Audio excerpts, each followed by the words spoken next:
ओम श्री गणेशाय नमः। जय श्री कृष्ण। आइए सुनते हैं भगवद गीता अध्याय 18 का श्लोक नंबर 25। अनुबंधम क्षयम हिंसा वनपेक्ष्य च पौरुषम मोहादारभ्यते कर्म यत्तत्ताम समुच्यते।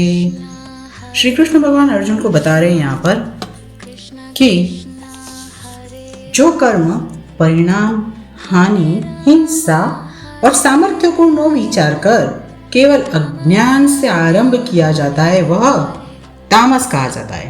हमने सत्व भी देख लिया है, रजस भी देख लिया है, अभी ये है तमस, सात्विक, राजसिक और ये तामसिक बात है। चलिए इंग्लिश में बता देती हूँ। Let us listen to it. That action which is undertaken through sheer ignorance without regard to consequences or loss to oneself, injury to others and one's own resourcefulness is declared as तामसिका। बहुत जो selfish लोग होते हैं, सिर्फ अपना सोचते हैं, they are तामसिक पीपल। ओके, सो गुजराती में સાંભળી લઈએ। જે કર્મ મોહવશ શાસ્ત્રોક્ત આદેશોની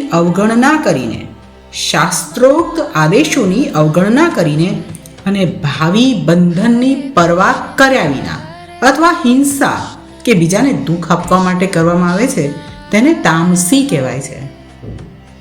આનાથી પછીનો શ્લોક ફરી ક્યારેક સાંભળીશું। જય શ્રી કૃષ્ણ।